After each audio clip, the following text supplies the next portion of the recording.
Vamos a dar paso a la primera conferencia de esta noche. El tema: Iglesias evangélicas en México, ¿herederas de la Reforma Protestante? Para contestar esta pregunta y explicarnos mucho más de este tema, vamos a dar la bienvenida a nuestro hermano filósofo Cristian Gómez Macías.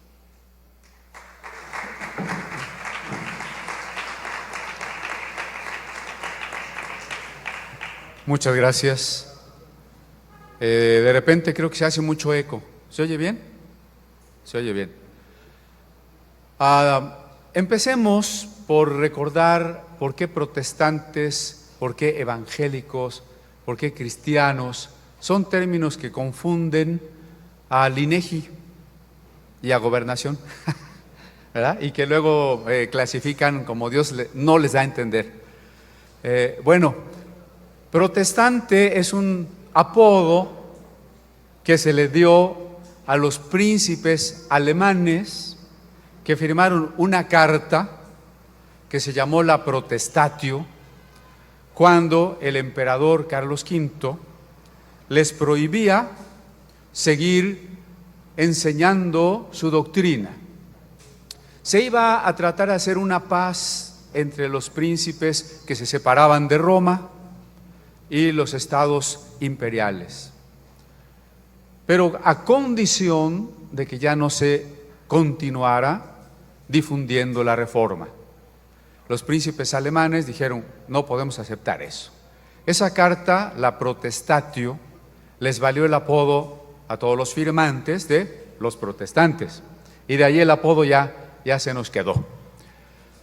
Por supuesto que tiene que ver con los postulados básicos de Lutero, que podemos englobar en su punto más importante, que es solo Cristo.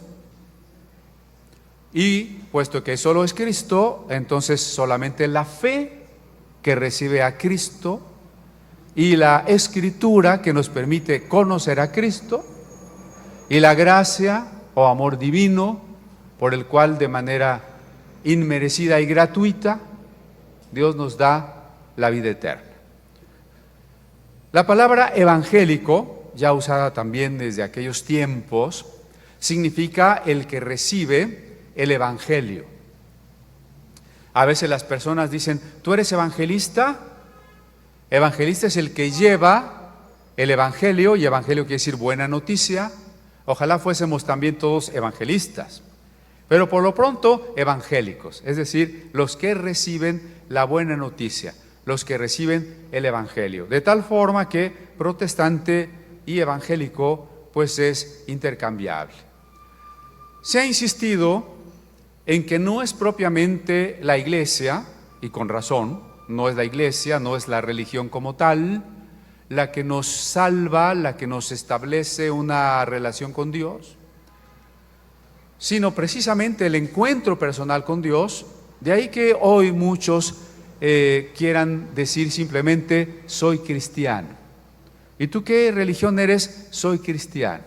Por ejemplo, en Chiapas, donde tenemos casi un 50% de evangélicos, resulta que en la respuesta del censo de 2010 se pregunta qué religión tiene, y muchos dicen ninguna.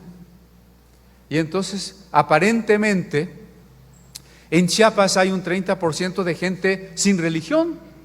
¿Usted se imagina que los chiapanecos, Noel, son ateos o son agnósticos o qué? No, lo que pasa es que muchos evangélicos no se quieren identificar pensando que la religión es algo contrario a la fe, y solamente se identifican sin religión. Y dicen: porque el cristianismo no es una religión, lo cual no es del todo cierto. Ya si da tiempo a las preguntas que van a hacer después del ensamble, lo podemos comentar, ¿no? Pero ellos piensan: es que el cristianismo no es religión, es un estilo de vida o es algo así. Por tanto, resulta que aparentemente hay mucha gente sin religión, pero en realidad son evangélicos. Bueno, la pregunta es si las iglesias evangélicas de México son herederas de la Reforma. De entrada tenemos que decir que sí, aunque después tenemos que decir que no. Primero sí, aunque muchas no lo saben. No voy a decir nombres, pero hay pastores, hay ministros que ni siquiera saben que se celebran los 500 años de la Reforma. Otros que lo han oído, pero no les interesa. Y incluso algunos que dicen, ¿y qué tenemos que ver nosotros con Lutero? Si Lutero era católico. Y ahora tenemos a los evangélicos judaizantes, que por cierto no son ya reformados, que dicen, Lutero o Casiodoro de Reina era un católico, por tanto su Biblia está mal. Fíjense el aparente razonamiento, ¿no? Entonces, bueno, a no querer, las iglesias de nuevo cuño, las iglesias nuevas, no tienen memoria histórica. Piensan que el cristianismo empezó con ellos, que la música empezó con los cantantes que se empezaron a hacer famosos a finales de los 90, ¿no?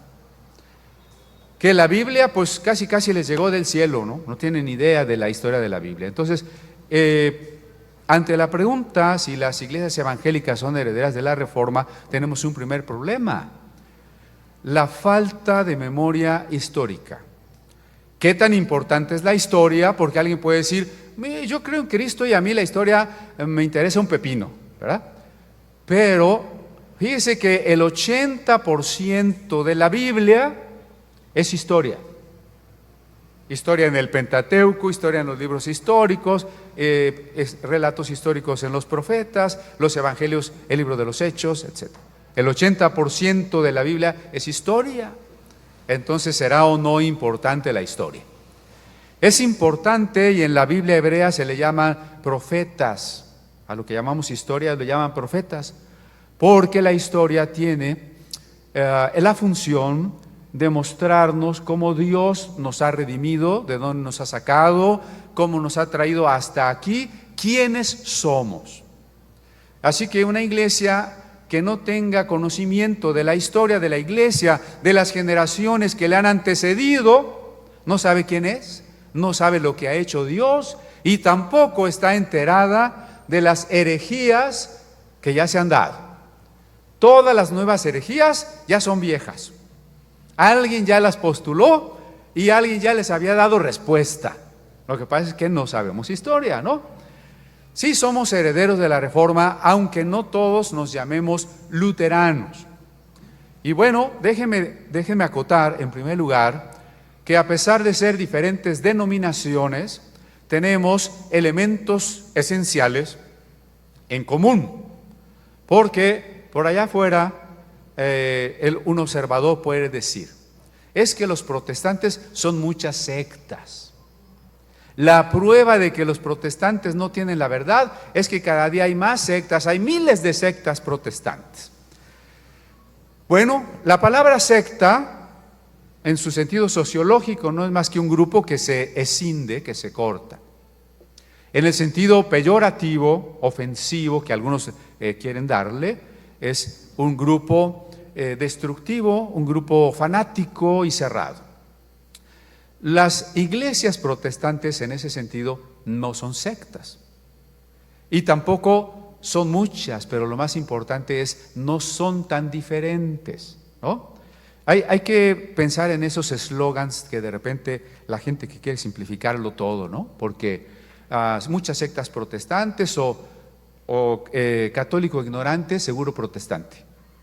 Y se nos olvida que Lutero era un doctor en teología y en una época en que muchos clérigos eran ignorantes y él se sabía la escolástica y la patrística y la Biblia y muchas cosas, ¿no?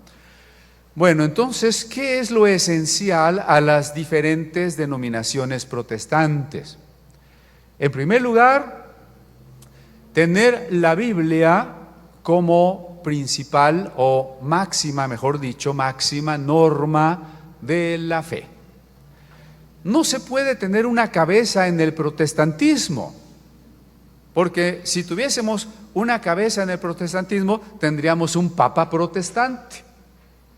Y precisamente en las discusiones de Lutero con John Eck, el teólogo de Roma, él al tener que estudiar la Biblia para argumentar, fue siendo cada vez más consciente que la figura de un papa no estaba en la Biblia.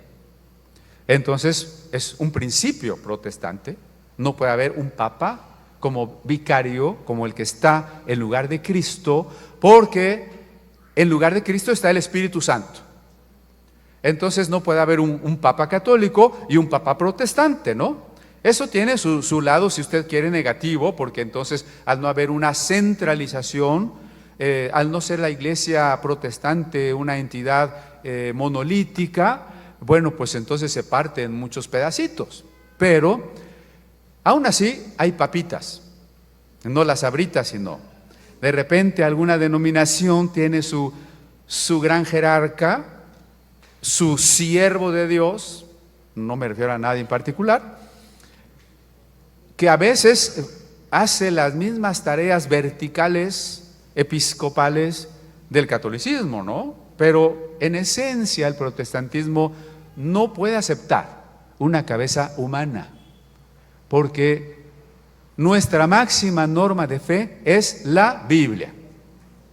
De ahí que ciertos grupos que la gente identifica como protestantes no son protestantes. Por ejemplo, los testigos de Jehová. Para muchos, sí, los protestantes, los testigos de Jehová.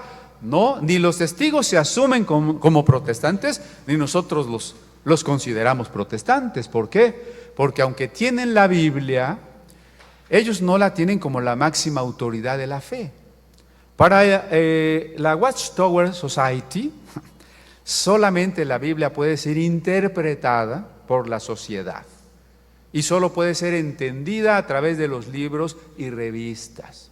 Esto es lo mismo que John Eck le decía a Lutero, o el cardenal Cayetano, mejor dicho, le dijo a Lutero, tienes que reconocer que el Papa es el único intérprete autorizado de la Escritura.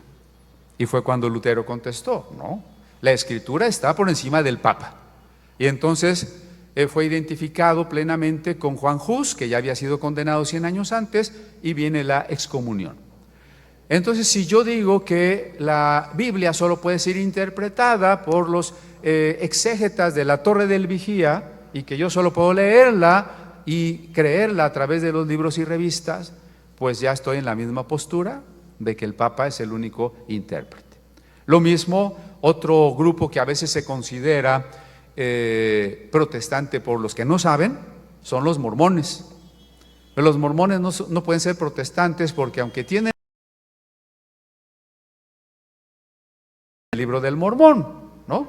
Eso en cuanto a lo que es la Biblia. Pero si hablamos también de otra verdad que une a todas las denominaciones protestantes, la justificación por la fe, por gracia, por medio de la fe, pues esos grupos tampoco creen en la justificación por la gracia, como no lo cree la luz del mundo. Por ahí, en esas clasificaciones que a veces hace el gobierno, la luz del mundo está dentro de las iglesias pentecostales, dentro de las iglesias cristianas no católicas. Y bueno, no estoy tratando de decir del creyente sencillo y sincero, pero la teoría y la jerarquía tiene muy clara una cosa: la salvación es por obras en la luz del mundo. Entonces, algo muy curioso, ¿no? La Iglesia Católica y la luz del mundo son enemigas acérrimas y sin embargo son hermanitas gemelas, porque el apóstol es como el Papa y las buenas obras son las únicas que nos pueden salvar siempre y cuando estemos sujetos al único y auténtico apóstol, ¿no? O sea, esta es la misma frase del catolicismo romano: extra ecclesia nulla salus, es decir, fuera de la iglesia no hay salvación. Y como lo dijera Gregorio VII, nadie se puede salvar si no está sujeto al romano pontífice. Entonces, bueno, ¿qué tienen en común las iglesias protestantes? No una administración central, Dios nos libre de eso, sería la Torre de Babel. No queremos construir la Torre de Babel. Tenemos en común otras cosas: la Biblia como la máxima norma de la fe. En segundo lugar, pues una creencia en Dios como trino y uno. Quizá alguien diga, bueno, ¿y la Iglesia Apostólica? Bueno, a veces las diferencias en el concepto trinitario son más complicadas de lo que parece. Tenemos otro principio importantísimo que ya mencioné, la salvación por gracia por medio de la fe. No cooperan las obras. Nosotros somos salvos por gracia más nada. No es por gracia más un poquito de mi buena disposición, mis obras meritorias para completar lo que hizo Cristo. No, siempre tenga presente la gracia más nada. Por supuesto, quien ocupa el lugar central es Cristo. Y por supuesto también en el concepto del Cristo que es Dios encarnado, que es el verdadero hombre crucificado por nuestros pecados y resucitado. Aunque esto parece obvio, no lo es. Y yo me preguntaría hasta qué punto la teología liberal, que aunque tiene muchas corrientes, también tiene algo en común, que es la negación de todo lo sobrenatural. La teología liberal niega que Jesús realmente fue engendrado del Espíritu Santo y nació de una virgen. Niega que Jesús haya resucitado corporalmente. Cuando se niegan esas cosas, aunque de nombre uno pueda decir soy luterano, soy presbiteriano o lo que usted quiera, nosotros nos preguntaríamos, ¿es realmente un protestante? La médula del Evangelio es Cristo. Cuando Lutero hablaba de la Biblia solo en razón de que las Escrituras dan testimonio de Cristo. Cuando Lutero habla de la fe solo en relación con Cristo que habita por nosotros, en nosotros por la fe. Cuando Lutero habla de la gracia solo está pensando en la gracia que es que Dios haya dado a su Hijo porque amó de tal manera al mundo. Entonces Cristo es central, no solo como doctrina, sino ante todo como vivencia, como encuentro de comunión, de participación. Y el apóstol Pablo dice en primera carta a los Corintios que si Cristo no resucitó, vana es nuestra fe y aún estamos en nuestros delitos y pecados. Y los apóstoles daban testimonio de la resurrección de Cristo con gran esfuerzo. Entonces, si quitamos la resurrección, estamos quitando la piedra angular. ¿Qué otra cosa identifica o debería identificar a los protestantes? La doctrina del sacerdocio universal. Quiere decir que todos, y perdónenme que aquí no soy de la ideología de género, pero me voy a parecer a Martita Sagún, todas y todos, las personas y los personas, somos sacerdotes. Todos somos sacerdotes. No hay diferencia entre sacerdotes y laicos.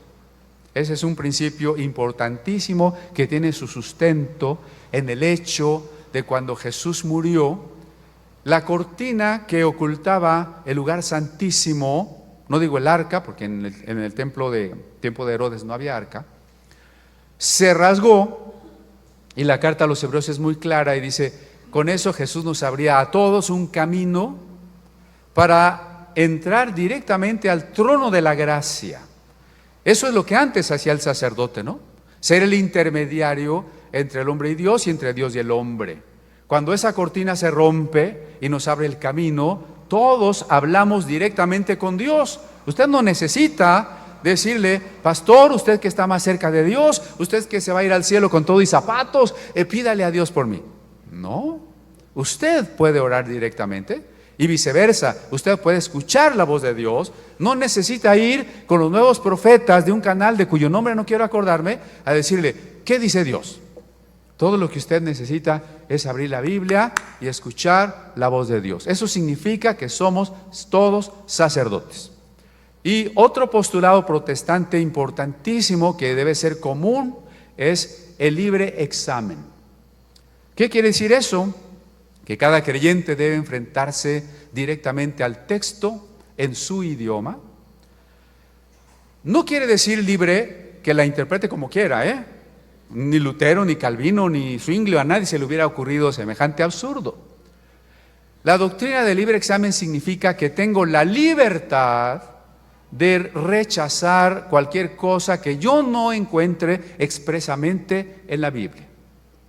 Ni el Papa, ni el magisterio de la Iglesia, ni la tradición, ni el apóstol, ni el profeta, ni el pastor, ni el teólogo me pueden obligar a aceptar, a creer o a hacer algo que yo no encuentro con toda claridad en las Sagradas Escrituras. Esa doctrina del libre examen daba a cada individuo la oportunidad de tener un pensamiento crítico, mientras la Contrarreforma prohibía la traducción de la Biblia y la impresión de la Biblia, mientras prohibía que los laicos se acercaran a la Biblia o intentaran predicarla o interpretarla, y el laico se tenía que sujetar a los dogmas, y eso es México de la época colonial, que por más de 3 siglos fue sumido en la ignorancia, en la censura, en la falta de libertad de imprenta, en la falta de libertad de pensamiento. La Reforma proponía lo contrario, el libre examen, pensamiento crítico, lee, piensa, compara, rechaza, aprueba. No en balde, los países herederos de la Reforma son los países del primer mundo. Y los hijos de la Contrarreforma, como dice Octavio Paz, nosotros, pues no sabemos leer y escribir. Estos son los postulados básicos que unen a las iglesias protestantes sin necesidad de un centro administrativo.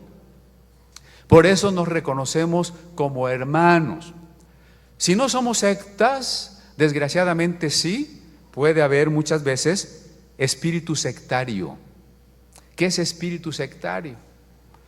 Cuidado, yo soy metodista, no te juntes con los presbiterianos. Yo soy bautista y los luteranos no creen en el rapto, esos ya se van a ir al infierno. Juan Wesley decía, en lo esencial, unidad. En lo no esencial, libertad. Pero en todo, caridad. Somos hijos de Dios, queramos o no queramos. Aunque usted me caiga mal, es mi hermano. Tenemos el mismo papá.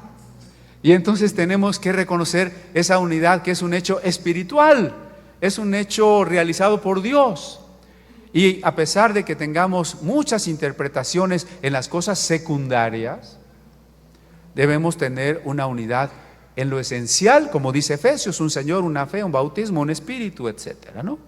Oye, pero que si el bautismo es por aspersión, por inmersión, que si los niños, que los adultos, que si la tribulación primero, la tribulación después, todo eso no tiene la menor importancia respecto a la unidad, respecto al reconocimiento de que los que hemos invocado a Jesús como el Señor somos hermanos. No estoy diciendo soy hermano de cualquiera, ¿no? Algunos son primos, pero el que ha invocado a Jesús como el Señor es mi hermano. Está en la iglesia que menos me gusta, no está de acuerdo conmigo, pero es mi hermano, ¿no? Ahora, ¿cuál es el problema entonces? Porque históricamente toda iglesia cristiana no católica, a menos que sea iglesia ortodoxa griega, es heredera de la Reforma, lo sepa o no lo sepa, lo quiera o no lo quiera. Porque si usted se acerca a las iglesias neopentecostales y le dice tú eres protestante, se asusta y dice ¿qué es eso? ¿No? Sin embargo, es heredera de la Reforma protestante, aunque ya le haya tocado poquita herencia, pero es heredera. Ahora bien, muchas iglesias que se asumen como protestantes tienen problemas. Han olvidado los postulados protestantes y se están portando como si no fueran protestantes. Por ejemplo, la Biblia como una máxima norma de fe. ¿Sabe que hay en muchos lugares como máxima norma de fe? La costumbre, la tradición, nuestra confesión de fe. Él siempre lo hemos hecho así. Y peor, esta fue una revelación que recibió el apóstol. Esta es una revelación que trajo el profeta. No, yo tuve una visión, a mí se me apareció un ángel. Y entonces, ¿dónde queda la Biblia? Como la máxima norma de la fe. Hoy nos guiamos hasta por sentimientos, ¿no? Es que yo siento. Ya no cene tantas quesadillas, para que no sienta tanto, ¿verdad? El otro postulado, solo la gracia, también lo hemos olvidado. Sí decimos que somos salvos por gracia, pero a la mera hora somos santos por obras y cuidadito, no te portes bien, a lo mejor pierdes la salvación. Y si ahorita, quién sabe si seas salvo o no, porque no andas tan santamente. Entonces, ¿dónde quedó la salvación por gracia? Y por supuesto no es nada más por fe, porque a lo mejor traes maldiciones, traes herencias, no has hecho pacto con Dios de tu ofrenda, y entonces pues todavía no puedes recibir todas las bendiciones de Dios, ¿no? Hay que sacarte unos cuantos demonios de los que traes por ahí. No solamente es la fe, es también la liberación, es también no sé cuántas otras cosas, ¿no? En vez de un nuevo pacto hecho en la sangre de Cristo, ahora todo el mundo quiere hacer pactos. Solamente el sacerdocio universal. Cuidado con las piedras que van a descalabrar. Pero ¿cuántas iglesias siguen pensando que solo el pastor puede administrar los sacramentos? Pues no, que no había diferencia entre laico y sacerdote y que todos éramos sacerdotes. Si Lutero se quedó con 2 sacramentos, el bautismo y la Santa Cena, resulta que nosotros en la práctica también volvemos como sacramento que oremos por los pastores, y ahora sí es pastor ungido. Antes no era ungido, cuando todos tenemos el Espíritu Santo, ¿no? Que si el hermano fulano y la hermana perengana no se han casado por la iglesia, están en pecado. Pues no, que el matrimonio era un sacramento. Ahora sí me van a apedrear, ¿no? Ya no me van a invitar para la próxima conferencia, ¿verdad? Yo nomás llévenselo de tarea porque el tiempo se nos está acabando. No respetamos, no somos coherentes con el hecho de que todos somos sacerdotes. La libertad de examen. Si tú no crees como se enseña en esta iglesia, búscate otra. ¿Dónde está la libertad? Si simplemente a veces si preguntamos, oiga pastor, ¿y esto cómo es? No preguntes. O peor, ¿no? Tú nada más debes de creer. No preguntes, porque la pregunta es duda y la duda es pecado, y si eres rebelde, Dios te va a castigar y te va a caer la maldición. Creo que la jarocha, por cierto, ¿verdad? Entonces, fíjense cómo esos postulados que deberían ser los que son el sustento, la base de lo que somos, se pierden, los olvidamos y empezamos a comportarnos como si no fuéramos protestantes, aunque nos llamemos protestantes. Y el otro problema que ya mencioné, muchas iglesias ni siquiera conocen su identidad protestante porque no conocen la historia de la iglesia. Así que la invitación a esta celebración de los 500 años es volver a los principios espirituales y teológicos que nos dieron origen. De otro sentido, no habría significado en esta celebración. Estaríamos cayendo en una situación análoga a la que dijo Jesús: vuestros padres adornan los sepulcros de los profetas, pero los mataron, ¿no?